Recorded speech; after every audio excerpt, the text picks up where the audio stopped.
Okay. Post-game analysis 2.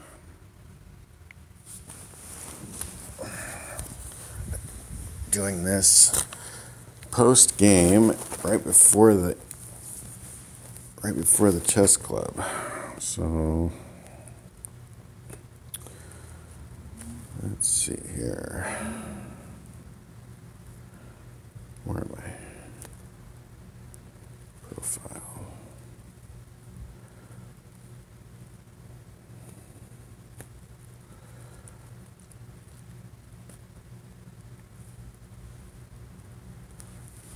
All right, so we're gonna go back to that where I was talking about. Where am I?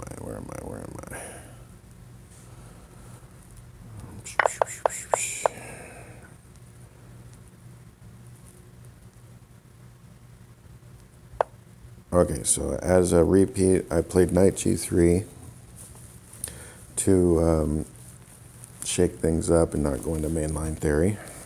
So goes bishop d6, bishop c4, and what I'm doing is, and this is going to sound funny, but I'm playing this as if he is not any longer in a French.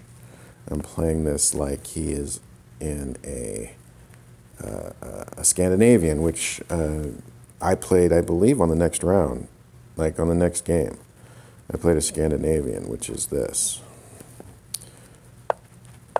And then pawn takes, queen takes, and knight c3, and you know, basically this kind of thing. So I played this on the next round. And if you look at it here, the pawn structure, the d6, e6, c, where the best way to explain it is when this file is open and this file is open, the pawn structure looks almost exactly the same as in a Scandinavian. So the two main structures that I like to play is either the bishop onto g2 or the bishop onto c4 and the pawn going to d3. And that's how I played it.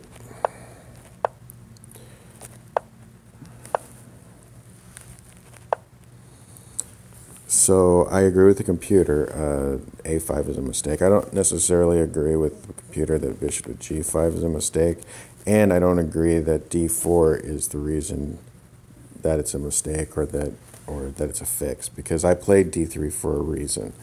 I don't need to worry about taking up too much space right now. I'm just trying to develop. So a5, I believe, is the mistake. Queen e2. They believe that knight h5 is the move, and I agree with that, because a lot of the theory that is revolving around this is based off of that pin and the fact that he's lacking development. So what I did was I made moves that was based around trying to take control of the fact that he's lacking development. My moves may not have been that great, but anyway. So he plays there, which is cool because I was actually thinking about sacrificing on e6. Knight e5. I wanted to sacrifice something, so I sacrificed the g2 pawn. Maybe it's not the best move. The computer doesn't like it, thinks that d4 is still better. But that's, probably the computer would beat me, but who cares? Hopefully he's not a computer himself. So when he did this, I was actually in the middle of typing free pawn to see if I could tempt him into taking it. So rook to g1, bishop takes c5, which he plays fine. Bishop c6. Now, I actually thought that bishop h3 might have been better. I wasn't sure about knight bd7, because if he played knight bd7, I might have still played queen takes c7. But I'm not sure yet. Anyway, bishop c6. This kind of clogs up everything. It's one of the reasons that I don't really like this variation of the French, because in a lot of ways you kind of have to figure out how to activate that bishop, but I think he might have spent a little bit too much time worrying about it when he should have been developing properly. So I went ahead and played knight h5. He played knight here. And it said queen takes d7 is an accuracy in favor of knight takes g7, which I agree with and I thought about, but I wasn't sure if I should do it. So I probably could have just played knight here, and if here, then I could probably just take, because there's tactics on it. So I did think about this. I wasn't sure if he was going to play here. And again, like the last game, the reason that I didn't play knight takes g7 check is because of fear of not calculating properly. So I chose the lesser of two evils because I knew that I had, you know, a basic advantage that I could just squeeze out of him. So queen takes c7, queen b4 check, which is, I don't know, I guess it's kind of weird.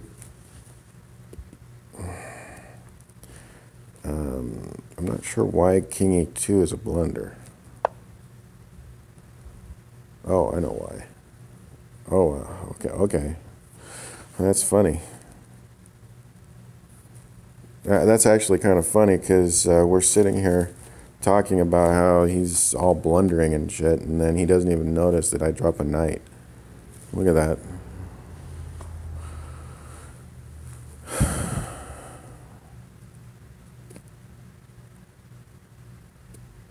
What was my time on that? That's weird because I usually notice that.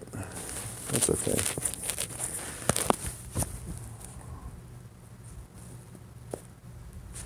I did consider c3. And I was thinking here, and then knight takes, and then I wasn't quite sure where I would go after that. So here, oh, I didn't even notice queen to d6. I might have noticed it after a while.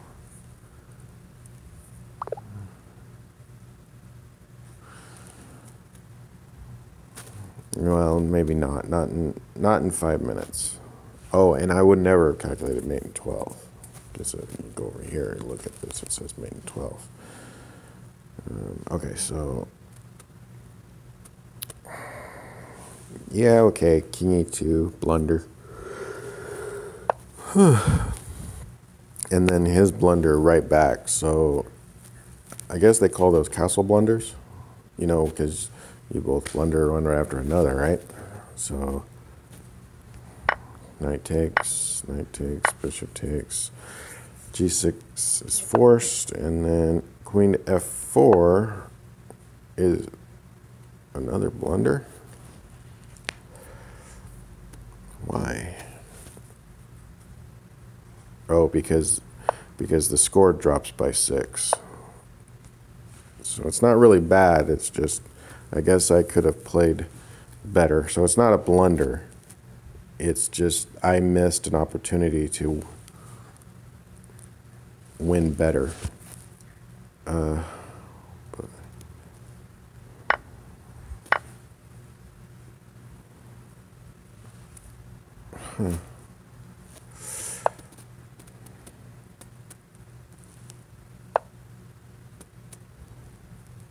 Or he just wants to sacrifice pieces. Because there's no way to stop the second rook from sacking. Now that's interesting. No wonder I wouldn't have seen that. Well, let's just sacrifice 2 rooks. Why not just go for like mate? I guess because he can save mate. Because if I go here, then he can go here.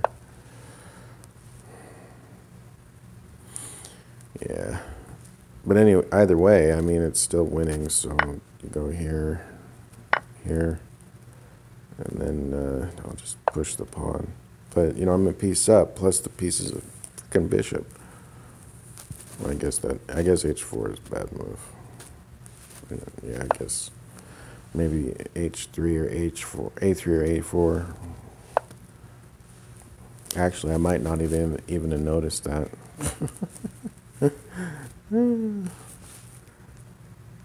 To be quite honest, when it came to this point here, I was expecting him to resign just because I didn't think that he had it in him to really defend the position at this point. So I don't really know what I would have done. All right, back, and then this one. This was the Scandinavian one. This is the one that annoyed me because he started saying that he was embarrassed by his play and that I was just playing too good, so he was going to just check it.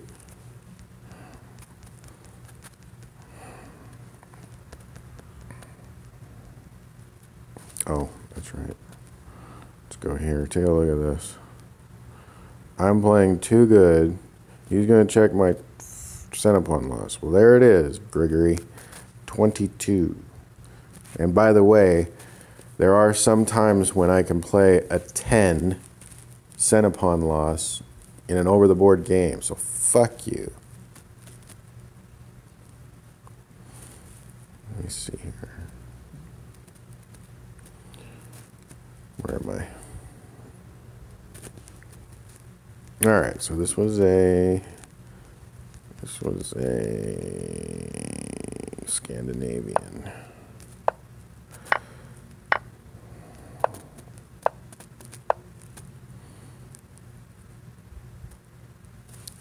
The line that I tend to play against a Scandinavian looks like this. And then G3. And then knight f6, bishop g2, c6, knight here, and then bishop f5, d3, knight here, castle, e6, bishop goes somewhere, I don't know, let's say bishop to d2, kind of like, threatening knight d5 stuff. But it doesn't really matter because if the queen moves this way, then I can still play like bishop f4 stuff if I really want to. But this is the setup. It's not super challenging, but it is, to get the pieces out. So like you're developing sensibly, you're trying to get your pieces out and get activity. And then, maybe bishop d2 wasn't the best move, because, it's not super active or anything like that. Maybe doing something to finish the development with my rooks. I don't know, maybe even knight, like the computer says here, knight d4. Maybe to see about swapping off the knight for the bishop if possible. I'm sure that if knight here, then bishop would go to g6. And then I'm not really sure. Oh, it wants to go knight e2 to f4 and try to trade off the knight or the bishop, which is interesting because I don't know if that means that the bishop can go to h5 or not. Yeah, okay, so queen e1 and then knight f4 probably bags the bishop. Knight f4 probably. Oh no, what am I doing? Sorry. So bishop f4 here. No, I didn't really get this type of position, but it's been a long time since I've had this stuff, so I don't 100% remember. But hey, look at that. Now maybe I can play knight f4. And then I just take off the bishop. Yeah, and then I kind of like the placement of my pieces a little bit. I might try to move a little bit forward, so I might play like c6 or something.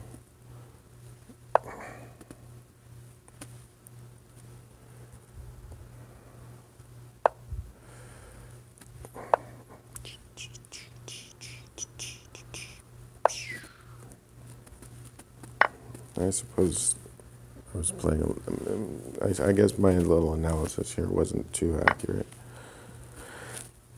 Okay, so c6, d4. So he's kind of playing normal up until bishop e2. Bishop e2 is rather sad.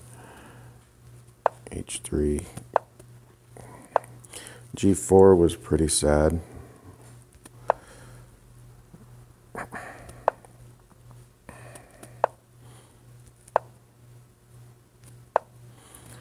And then his whole piece setup in this general area, it doesn't really have any logic to it.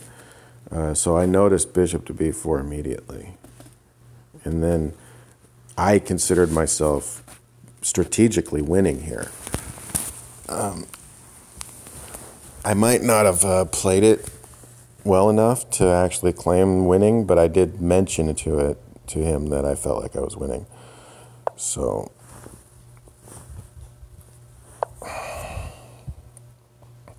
looks like the computer kind of agrees that it's a good advantage. Not winning, I suppose. It didn't like my bishop e4 move, which I thought was kind of pretty.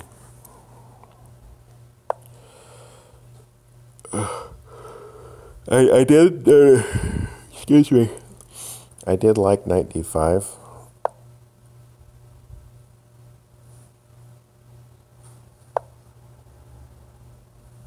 No, I don't like bishop takes d3. I like knight takes.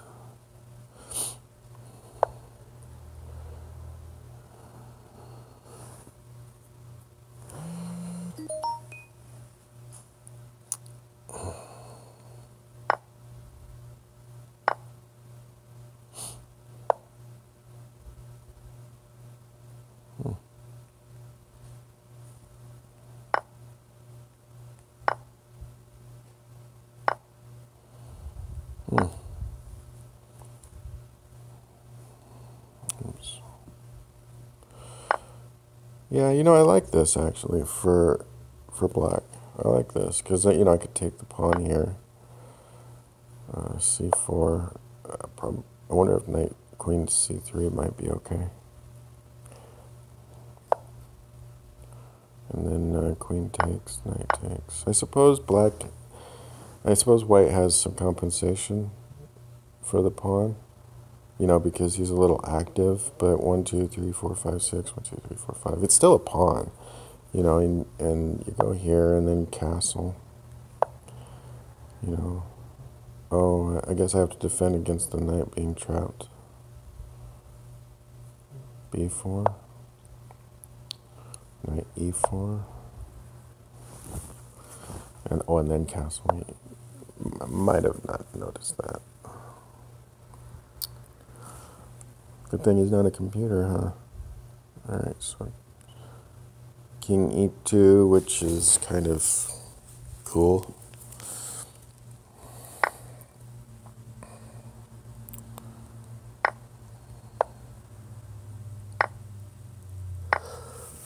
So this is where I actually kind of thought I was strategically winning too, but I might have misplayed it a little bit. I'm not sure.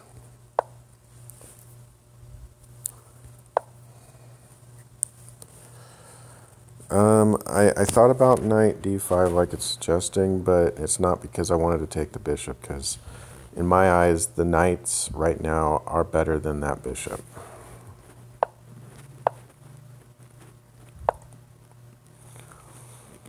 This is to try to pry open the position a little bit. Grigory doesn't appreciate a lot of real chess theory, so he probably doesn't understand why queen takes e4 was a mistake. And then knight to d2, trading off one of his best pieces. And then just the simple fact that right now he's kind of behind in space. So why would I trade off my good knight for a knight that he's making inferior, just to trade down?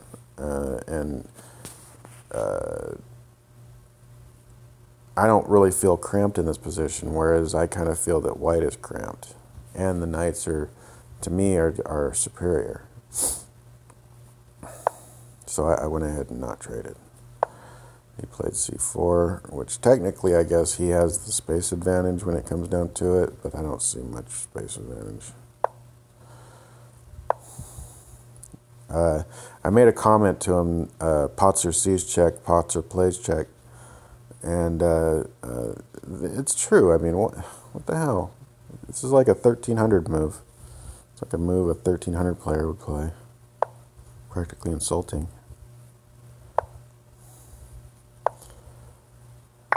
Alright, so G takes h5. I completely agree that G takes h5 is incorrect.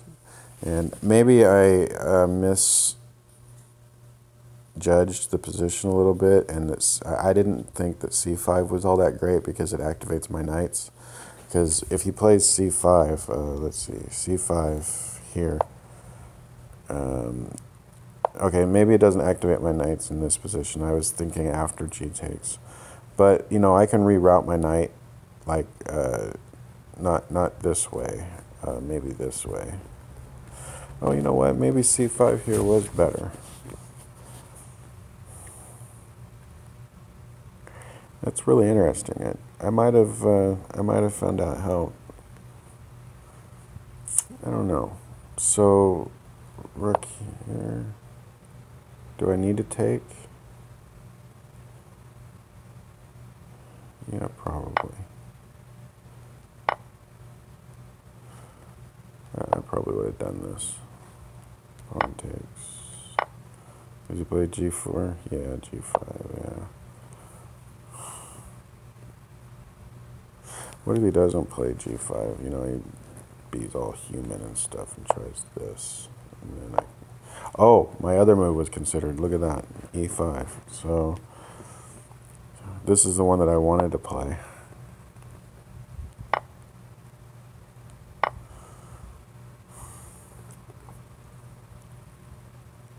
But g5 appears to be able to be played anyway. Yeah, it's probably about equal. That's funny. Okay. So rook takes. Now I'm comfortably with an advantage.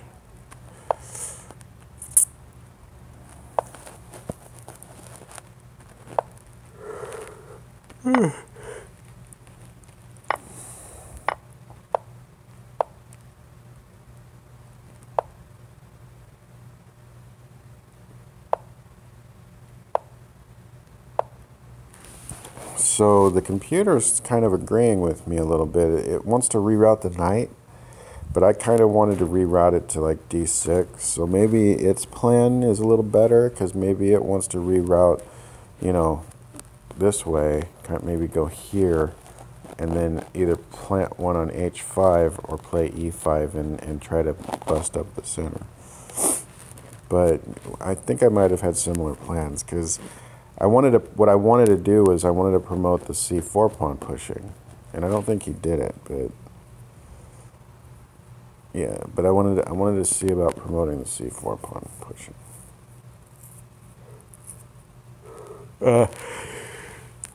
He might have pushed the c4 pawn later. Oops, that's a mistake. I'm sorry. So a3 was a pretty decent move. Knight to c8. Rook to g2, which proves my point. Knight to d6, which again, I'm trying to... The knight to d6 really isn't anything except trying to promote the pawn to push to c4. You know, because then I can reroute this way.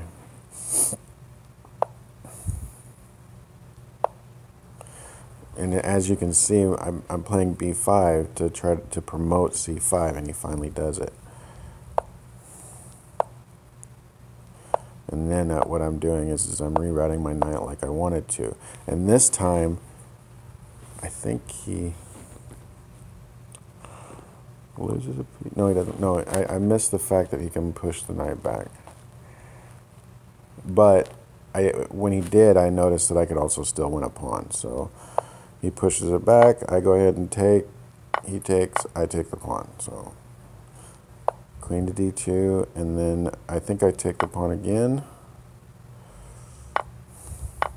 And now I have a theoretically one knight with pawns on endgame because I'm literally up 3 pawns.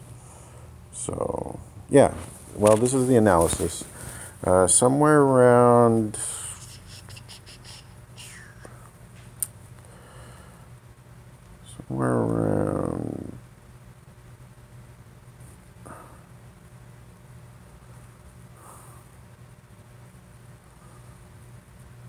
I think here, when I had about 3 minutes on my clock. If you look up here, there's the clocks.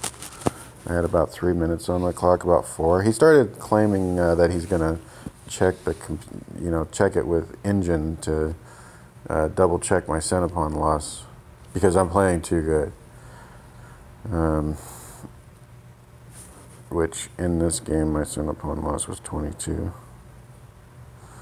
I mean, actually, I'm kind of proud of a 22 center pawn loss. I like center pawn losses that are under 50. Anything between 10 and 50, I think, is my goal.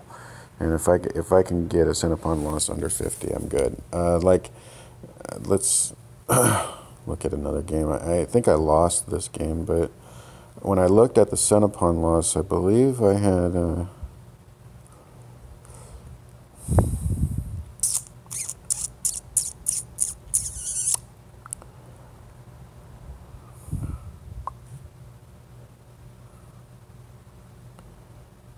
I guess I've been playing a little bit since I played the other guy. Oh, there it is. This one. This is another from the same group, and I lost this one.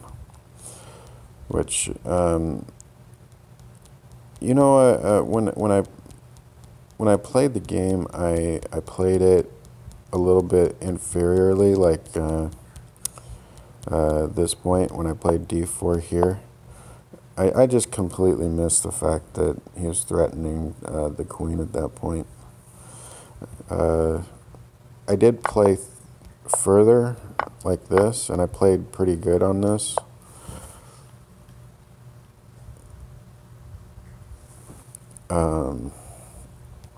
There might be some inaccuracies, but you go over here.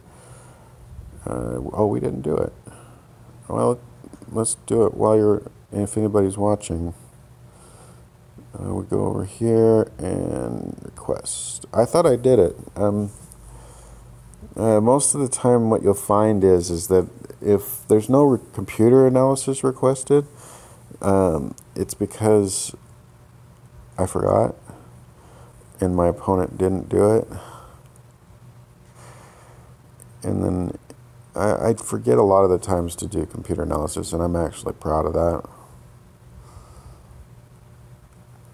And let's see, so far I've got the one blunder, which is probably this one. Where is it?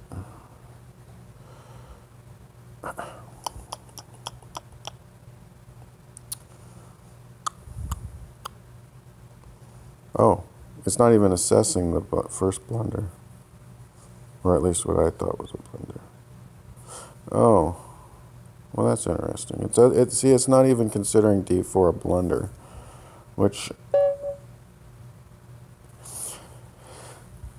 yeah, I mean, if we go along and we think about it, I probably did play it correctly, and d4 wouldn't be a blunder, but I consider it a blunder on the grounds that, if I'm honest with myself, I did miss the fact that he could initially take the pawn.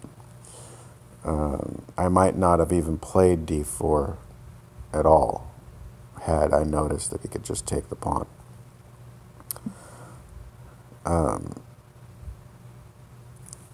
I guess I agree that d3 is correct. I do like it.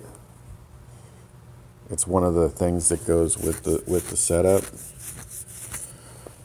And when I played d4, I thought that when I didn't notice that the bishop could take, I thought that e takes was forced, and then I was gonna have this position. which in my mind I can play blindfolded. So if I hadn't seen bishop takes d4, then I would have probably played d3, and this is the position I probably would have ended up with. In the post comments, we didn't really analyze the game, and we kind of were talking about things blindly. Maybe they were analyzing the game, but I was kind of just making comments blindly, and I said that D4 was probably my first major mistake, and that I just missed that bishop takes D4, and that's the reason I missed bishop takes D4, and I thought that E takes D3 was forced, and I would have done it earlier and tried to do the same thing, but I kind of wanted to get a little more development first and then play D4. And then I just forgot that the queen was indirectly defending it, and that's how I got into that position. So bishop takes d4, and then knight h5, which I guess I'm not doing as bad as. Let's look at this real quick. Yeah, see, I'm not really. I didn't really do that bad. I'm slightly above my normal center pawn loss that I need to get to, which is under 50. Which means that I didn't really do that bad. I guess I satisfied the other player. When I was playing this game, I was kind of distracting myself. It's one of my stupid habits that I do sometimes. I invite people to talk to me. So I did have Grigory, and then there was a couple other guys. They were doing, they were watching the game, making snide comments, and I was trying to ignore them the best that I could. And then my student came in, and I was explaining my moves to him at the same time. When I noticed that they were actually talking about the game more in depth, I left. Until they said come back and that they'll stop talking about the game more in depth. And yeah, it probably did distract me, but I don't like using those excuses because it's my fault that I lost this game, not the excuses. So we go along. When I play in Vegas, I probably will do similar to this. When I talk to the guy that runs this account, I believe that he's going to do good in Vegas, but I don't know if he thinks that I played well. I don't think I played well to how I am satisfied with this game. Really, I don't like the fact that when I was looking at this game, I was a little overconfident. And, in my eyes, I blundered the pawn, like here. So, like, I was overconfident, and I just kind of threw the pawn out there and forgot downright that he could just take the pawn. But, going forward a little bit, I did return my counterplay because, knight h5 is a good move. It gets the bishop pair, which, brings up some decent counterplay. So f4 and the difference between f4 and bishop f4 is probably correct. I think maybe what I was doing with the f4 move was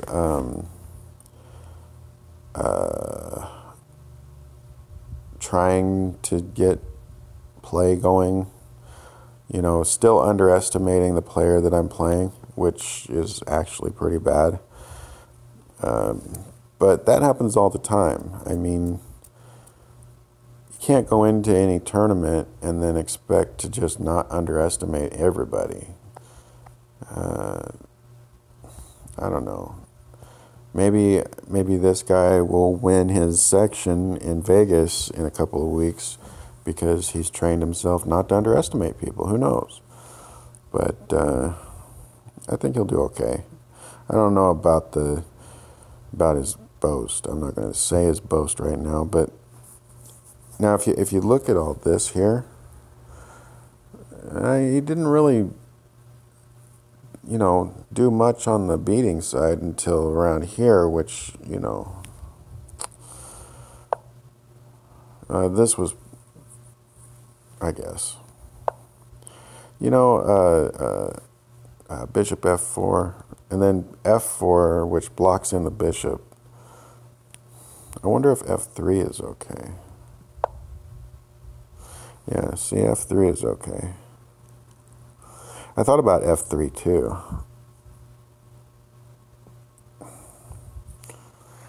I might have liked it better.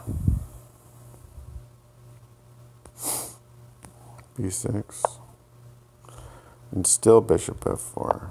I kind of like this. So bishop takes, pawn takes. I like this. This is what I was hoping for with f4, actually. That's really interesting. So knight here, rook here. I like this.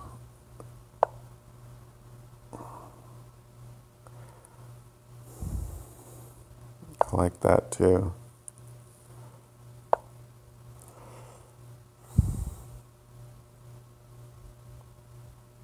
Yeah, this is what I was getting at. Anyway, I'm not here to analyze this game.